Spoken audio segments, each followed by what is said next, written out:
Hello friends, இந்த வீடியோவில் ஒரு எக்ஸ்டர்னல் ஃபைலை எப்படி இன்னொரு லொக்கேஷனுக்கு மூவ் பண்ணுறது, அதை எப்படி ரீநேம் பண்ணுறது அப்படிங்கிற ரெண்டு முக்கியமான விஷயத்தை பற்றி பார்க்க போகிறோம். ஒரு எக்ஸ்டர்னல் ஃபைலில் உள்ள எல்லா ஆப்ரேஷன்ஸையும் பண்ணுறதுக்கு தேவையான நேம் ஸ்பேஸை இங்கே மேலே கொடுத்தாச்சு, system.io. அதே மாதிரி ஃபைல் அப்படிங்கிற கிளாஸ்க்குள்ளே தான் அந்த மெத்தட்ஸ் எல்லாமே இருக்குது. இப்போ ஃபைல்னு கொடுத்துட்டு நம்ம மூவ் பண்ணுறதை ஃபஸ்ட்டு பார்ப்போம். அதை எப்படி பண்ணணும்னா மூவ் அப்படிங்கிற மெத்தடை கொடுத்து பண்ணணும். இந்த மூவ் மெத்தடுக்குள்ள ரெண்டு ஆர்குமெண்ட்ஸ் பாஸ் பண்ணணும். ஒன்று, எந்த ஃபைலை நம்ம மூவ் பண்ண போகிறோமோ அதோட லொக்கேஷன் இல்லை அதோட பாத் அப்படின்னு சொல்லலாம். ரெண்டாவது, அதை நாம் எங்கே மூவ் பண்ண போகிறோமோ அதோட லொக்கேஷன் இல்லை பாத், ரெண்டையுமே இந்த மூவ் மெத்தடுக்குள்ள நம்ம கொடுக்கணும். இங்கே டெஸ்க்டாப்பில் நம்ம கோட் அப்படின்னு ஏற்கனவே ஒரு டெக்ஸ்ட் ஃபைலை கிரியேட் பண்ணி வச்சிருக்கோம். இந்த கோடை தான் நாம இன்னொரு ஃபோல்டருக்குள்ள மூவ் பண்ண போறோம். அதுவும் டெஸ்க்டாப்ல தான் இருக்க போது. நம்ம ஃபோல்டரே கிரியேட் பண்ணாம லொகேஷன் கொடுத்தா எரர் காமிக்கும், ஃபோல்டர் நாட் அவைலபிள் இல்ல டைரக்டரி நாட் ஃபவுண்டுன்னு எக்ஸெப்ஷன் காமிக்கும். அதனால மேனுவலா நம்மளே ஒரு ஃபோல்டர் கிரியேட் பண்ணிடலாம். இந்த ஃபோல்டருக்கு கேபிட்டல் ஏ அப்படின்னு பேர் வச்சுக்கிறேன். இப்ப டெஸ்க்டாப்புக்குள்ள இருக்கிற இந்த டெக்ஸ்ட் ஃபைலை இந்த கேபிட்டல் ஏங்கிற ஃபோல்டருக்குள்ள கோடிங் மூலமா மூவ் பண்ண போறோம். அதுக்கு முதல்ல இதோட லொகேஷன் நம்மளுக்கு தெரியணும். ரைட் கிளிக் பண்ணி ப்ராப்பர்ட்டிஸ் போனீங்கன்னா அங்க லொகேஷன் அப்படின்னு இருக்கும், அதை அப்படியே காப்பி பண்ணிக்கோங்க. கோடிங்ல போய் இங்க மூவ்ல டபுள் கோட்ஸ்க்குள்ள அந்த லொகேஷனை பேஸ்ட் பண்ணிடணும். முன்னாடி ஒரு அட் சிம்பிள் கொடுத்துடணும். அது எதுக்காகன்னா இந்த பேக் ஸ்பேஸ் எல்லாமே ஸ்ட்ரிங்குக்குள்ள எடுத்துக்காது. நம்ம அட் முன்னாடி கொடுத்தாதான் அந்த மாதிரி ஸ்பெஷல் கேரக்டர்ஸா எடுத்துக்கும். இப்போ இந்த டெஸ்க்டாப்புக்குள்ள நம்ம ஃபைல் நேமையும் குறிப்பிடணும். இன்னொரு பேக் ஸ்பேஸ் கொடுத்து code.txt அதோட எக்ஸ்டென்ஷனையும் சேர்த்து தான் கொடுக்கணும். இப்போ ஒரு ஆர்கியூமெண்ட்டை நாம கொடுத்தாச்சு, எந்த ஃபைலை மூவ் பண்ண போறோங்கிறது. இன்னொரு கமா கொடுத்து நாம எங்க அதை ஸ்டோர் பண்ண போறோம் இல்ல மூவ் பண்ண போறோமோ அந்த லொகேஷனை கொடுக்கணும். அதுக்கு நம்ம இதையே காப்பி பண்ணிக்கலாம்.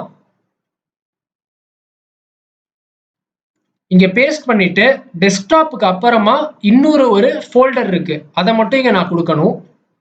கேபிட்டல் ஏ அப்படின்னு கொடுத்துட்டு அதுக்குள்ள இந்த code.txt மூவ் பண்ணும் அப்படின்னு சொல்றோம். இதை ஸ்டார்ட் பண்ணோம்னா கோடிங் ரன் ஆயிடுச்சு, எந்த எரருமே காட்டல. இதை க்ளோஸ் பண்ணிட்டு டெஸ்க்டாப் போய் பார்ப்போம். இங்க பாத்தீங்கன்னா தெரியும், நம்ம ஏற்கனவே code.txtன்னு அடிச்சு வச்சிருந்ததை காணோம். அது எங்க இருக்குன்னா இங்க ஏங்கிற ஃபோல்டருக்குள்ள மூவ் ஆயிருக்கு, கோட் அப்படின்னு சொல்லிட்டு இருக்கு. இப்படிதான் ஒரு ஃபைலை நாம நார்மலா மூவ் பண்ணுவோம். இதை நம்ம திரும்ப டெஸ்க்டாப்புக்குள்ள கொண்டு போயிடலாம். கொண்டு போயிட்டா ஏங்கிற ஃபோல்டர் இப்ப எம்டி ஆயிரும். ரெஃப்ரெஷ் பண்ணா எம்டி ஆனதை காட்டிரும். இங்க பாருங்க, ஏ இப்ப எம்டியா இருக்கு. திரும்ப நாம பழைய நிலைமைக்கு கொண்டு வந்துட்டோம். நார்மலா கோட் இப்ப டெஸ்க்டாப்புக்குள்ள தான் இருக்கு. இப்ப நாம என்ன பண்ணுவோம், இங்க ஏக்கு பதிலா பி அப்படின்னு கொடுப்போம். இல்லாத ஒரு ஃபோல்டரை கொடுக்குறோம். என்ன ஆகுதுன்னு பாருங்க, சும்மா ஒரு செக்கிங்காக தான். பாத்தீங்கன்னா தெரியும், டைரக்டரி நாட் ஃபவுண்ட் எக்ஸெப்ஷன் அப்படின்னு காட்டுது. அதாவது இங்க பிங்கிற டைரக்டரியே இல்ல அப்படின்னு சொல்லுது. ஸோ தானா இது நம்மளுக்கு கிரியேட் பண்ணி கொடுக்காது, நம்மளாவே ஏற்கனவே கிரியேட் பண்ண டைரக்டரிக்குள்ள தான் மூவ் பண்ணும். இது ஒரு விஷயம். இதை நம்ம திரும்ப ஏன்னு மாத்திரலாம். இப்ப நாம மூவ் பண்றத பார்த்துட்டோம். அடுத்ததா ரீநேம் பண்றத பார்க்க போறோம். ரீநேம்க்கு புதுசா எந்த மெத்தடுமே கிடையாது. இந்த மூவை யூஸ் பண்ணி தான் நாம ஃபைலை ரீநேம் பண்ண போறோம். code.txt டெஸ்க்டாப்புக்குள்ள கொண்டு வந்துட்டோம். அதை திரும்ப நாம ஏக்குள்ள கொண்டு போறோம். ஆனா இந்த வாட்டி நம்ம என்ன பண்றோம், கோடுன்னு கொண்டு போகாம என்ன மாத்தி node.txtன்னு ரீநேம் பண்ணி மூவ் பண்ண சொல்றோம். ஸோ ஒரே டைம்ல ரீநேமும் ஆகுது, மூவும் ஆகுது. அது எப்படிங்கிறத பார்ப்போம். ஸ்டார்ட் பண்ணியாச்சு. ஸ்டார்ட் பண்ணா எந்த எக்ஸெப்ஷனுமே இல்லாம ரன் ஆயிடுச்சு. டெஸ்க்டாப் போய் பாத்தீங்கன்னா இங்க காணோம், மூவ் ஆயிருக்கு. ஏக்குள்ள பாத்தீங்கன்னா கோடுன்னு இருக்காது, ஃபைல் பேர் பாருங்க நோட் அப்படின்னு இருக்கு. ஸோ அட் அ டைம்ல நாம மூவும் பண்ணியிருக்கோம், ரீநேமும் பண்ணியிருக்கோம். இது ஒரு விஷயம். இப்ப இந்த நோடை நாம திரும்ப டெஸ்க்டாப்புக்கு கொண்டு வந்துடலாம். ஏ திரும்ப எம்டியா இருக்கு. ரெஃப்ரெஷ் பண்ணா ஏ எம்டி ஆயிடுச்சு. ஸோ இப்போ இது கோட் அப்படின்னு இல்லை, நோடுன்னு ரீநேம் ஆயிருக்கு.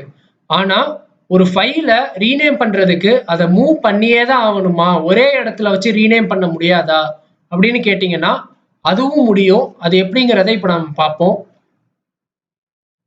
இங்க மூவ் பண்றதுக்கு பதிலா லொகேஷன் சேமாவே கொடுத்துக்கலாம். ஸோ 2 இடத்துலையுமே லொகேஷன் சேமா தான் இருக்கு. இப்போ நம்மளோட டெக்ஸ்ட் ஃபைல் நேம் கோட் இல்ல நோடு. அதை நம்ம என்ன பண்ண போறோம், திரும்பவும் கோட் அப்படின்னே மாத்த போறோம். ஸோ இப்போ நோட்ல இருந்து அதே இடத்துல இருக்கும், கோடுன்னு மட்டும் மாறும், எங்கேயுமே மூவ் ஆகாது. ஆனா நம்ம யூஸ் பண்ற மெத்தட் நேம் மூவ் தான். மூவ் அப்படின்னு யூஸ் பண்ணிட்டு சேம் லொகேஷன் கொடுத்தோம்னா அதே இடத்துல தான் இருக்கும். அதை மேக்ஸிமம் எதுக்கு யூஸ் பண்ணுவாங்கன்னா ரீநேம் பண்றதுக்கு தான் யூஸ் பண்ணுவாங்க. இப்போ இதை நம்ம ஸ்டார்ட் பண்ணி பார்ப்போம். க்ளோஸ் பண்ணிட்டு ஃபைல் நேம் போய் பார்த்தோம்னா இங்க பாருங்க, நோடு திரும்ப கோடா மாறி இருக்கு. இந்த மூவ் மெத்தடை யூஸ் பண்ணி எப்படி ஃபைலை மூவ் பண்ணணும், எப்படி மூவ் பண்ணும் போதே ரீநேம் பண்ணணும், இல்ல ஒரே இடத்துல வச்சு ரீநேம் பண்ணணும் அப்படிங்கிற வேற வேற விஷயத்த இந்த வீடியோல பார்த்தோம். மேலும் ஒரு வீடியோல சந்திப்போம். இந்த வீடியோ பிடிச்சிருந்துச்சுன்னா லைக் பண்ணுங்க, ஷேர் பண்ணுங்க, மறக்காம நம்ம சேனலை சப்ஸ்கிரைப் பண்ணிருங்க.